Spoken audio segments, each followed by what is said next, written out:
Hello viewers, welcome to our channel. నేను మీ చరణ్ పరిమి. పవన్ కళ్యాణ్ విషయంలో నోరు జారాను అంటున్న బండ్ల గణేష్. అయితే ఎవరి మీద నోరు జారారు ఏంటి అనేది చూద్దాం. నిజానికి కొన్ని విషయాలు అయితే ఈరోజు ఆయన ప్రెస్ మీట్లో పంచుకోవడం జరిగింది. అవి కూడా ఆసక్తికరంగా ఉన్నాయి. ఇండైరెక్ట్గా కొందరి మీద సెటర్లు వేశాడు, అలాగే డైరెక్ట్గా కొందరి మీద ప్రశంసలు కురిపించాడు.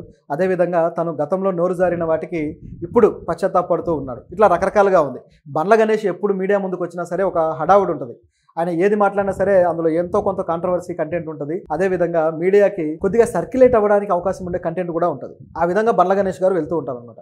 అయితే ఇప్పుడు కూడా ఆయన మాట్లాడిన వాటిలో కొన్ని విషయాలు ఉన్నాయి.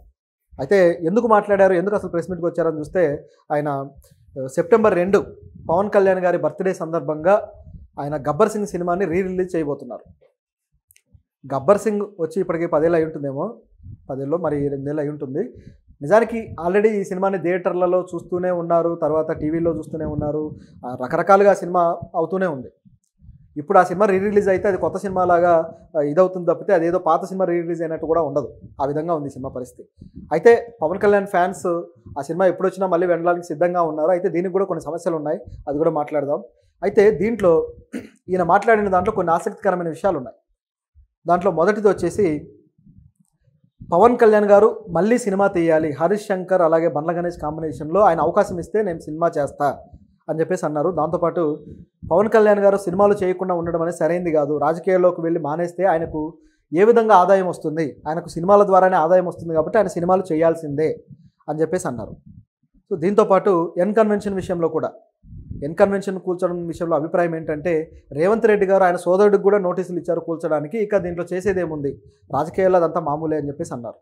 దీంతోపాటు మరొక విషయం ఏంటంటే, కాంగ్రెస్ పార్టీ, ఈయన కాంగ్రెస్ పార్టీలో ఉన్నారు. గతంలో కాంగ్రెస్ పార్టీ కానీ గెలవకపోతే నేను బ్లేడ్ ఇవ్వండి, బ్లేడ్ నేను కోసుకుంటా అన్నారు. తర్వాత ఏదో ఫ్లోలో మాట్లాడారండి అని చెప్పేసి మాటలు కవర్ చేసుకున్నారు. ఈయనకి ఈ స్వభావం కూడా ఉంది, ఫ్లోలో ఏదో అనేసి తర్వాత కవర్ చేసుకోవడం. సో దాన్ని లూజ్ టంగ్ అంటారు మామూలుగా. అయితే ఆ టైప్లో మాట్లాడుతూ ఉంటారు. అయితే ఇప్పుడు కూడా ఆయన మీద వచ్చింది ఏంటంటే, జనసేనలోకి మీరు ఏమైనా వెళ్ళబోతున్నారా అంటే, లేదు, నా రక్తమంతా కాంగ్రెస్లోనే ఉంది, నేను కాంగ్రెస్లోనే ఉంటా, రాహుల్ గాంధీని ప్రధానమంత్రిగా చూడాలనుకుంటున్నా, కాబట్టి నేను కాంగ్రెస్లోనే ఉంటానని చెప్పేసి ఘంటాపథంగా చెప్పారు. సో రాజకీయంగా ఆయన స్టాండ్ అయితే ఏమాత్రం మార్చుకోలేదు. ఇదొక విషయం.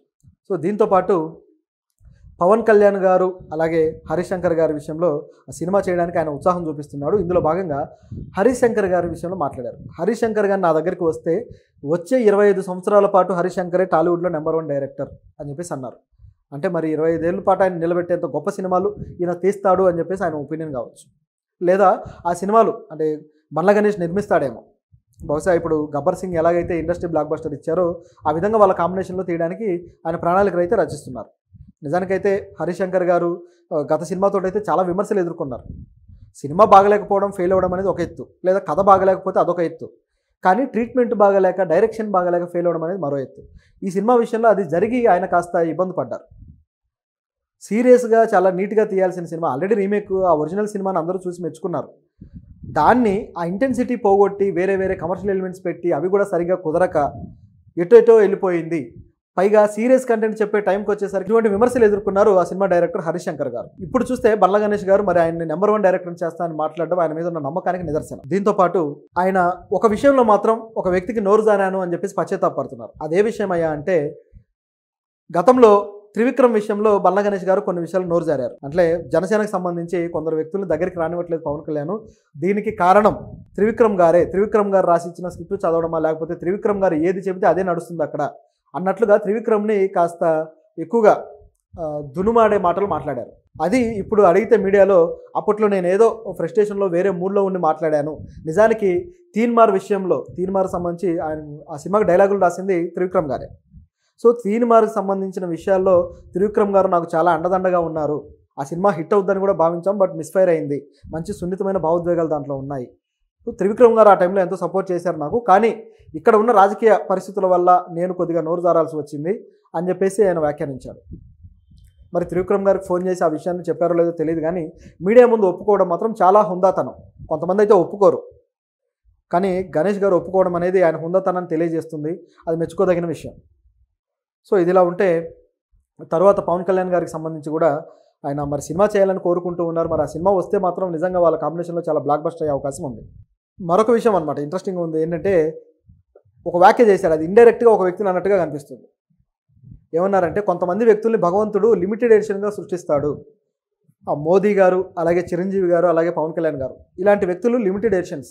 వీళ్ళను మనం ప్రేమించాలి, పూజించాలి, అంతేగాని వీళ్ళలాగా మనం కూడా అని భావిస్తే, అంటే వీళ్ళ స్థాయి మనది అని వీళ్ళలాగా మనము అని భావిస్తే మాత్రం అది ఖచ్చితంగా ఆ వ్యక్తుల్ని అని ఒక బూతు వాడారు. అంటే ఇండైరెక్ట్గా అది మనం వాడలేం కానీ, సో అలాంటి పదం వాడి ఆయన వ్యాఖ్యానించారు. సో ఎవరిని అన్నాడు అంటే పవన్ కళ్యాణ్ లాగా తనను తాను భావించుకుంటున్న వ్యక్తి ఎవరు అనేది ఇప్పుడు ఉన్న ప్రశ్న.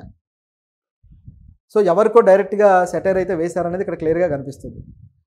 అలాగే మోదీ గారిని కూడా పొగడడం ఇక్కడ ఆశ్చర్యకరమైన విషయం. ఎందుకంటే రాహుల్ గాంధీ ప్రధానమంత్రి అవ్వాలని కోరుకుంటూ మోదీ గారు లిమిటెడ్ ఎడిషన్ చాలా గొప్ప అని చెప్పడం అనేది ఇక్కడ డిఫరెంట్గా ఉంది.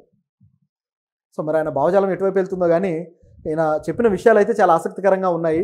సో దీన్ని బట్టి చూస్తే కొంతమంది వ్యక్తులకి క్షమాపణలు చెప్పుకున్నట్టే, కొంతమంది వ్యక్తుల్ని మాత్రం కాస్త గిల్లినట్టే కనిపిస్తుంది. పవన్ కళ్యాణ్ గారికి ఒక విధంగా భక్తుడు ఆయన.